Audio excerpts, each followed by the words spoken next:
reversing course from just last week, Oxford schools moving forward with an independent investigation after backlash from both parents and students.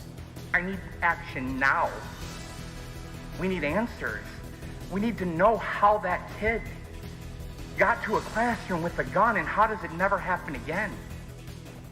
Good to have you with us tonight at 11. The school board tonight hiring 2 firms to conduct an investigation into last November's deadly shooting. The move comes after the board said last week a review would be delayed until after criminal and civil litigation wrapped up, something that could take years. Pamela Osborne is live tonight with why the board made the decision to act now.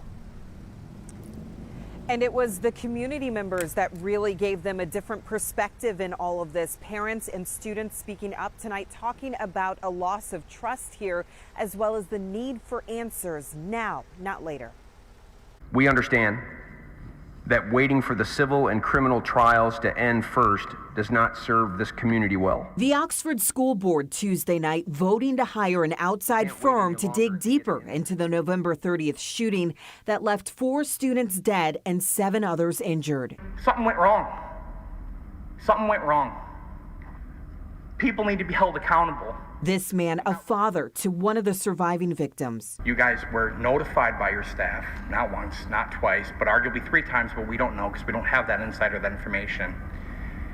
And he was shot along with 4 children who aren't here and a lot of others who were injured and will wear scars for the rest of their life. He, like so many others, including students who lived and relived that day, want answers now. You tell us to trust you. However, last time we blindly trusted you, 4 students were murdered. Many asked aloud why the board would want to hire a firm to do what the AG offered to do for free. You have a standing offer from the AG. You should recuse yourself. You're too close to it. Some wondered if the results of the review, which the board initially planned to do after criminal and civil cases wrapped up, would make a difference at all. We can spend all the money on all the resources because our kids are worth it. But if you want to talk about prevention, check the backpack every single time. We cannot have advanced conversations about prevention if there is no accountability. And Tom Donnelly, the president of the school board, spoke out after those public comments tonight. He apologized that it has taken this long, adding this is one of the reasons why they're hiring this firm, so that there is another voice here. I should also mention the board voted in favor of a permanent memorial for the students that were killed in that shooting. Reporting live tonight, I'm Pamela Osborne, Local 4. Okay, Pam, thanks.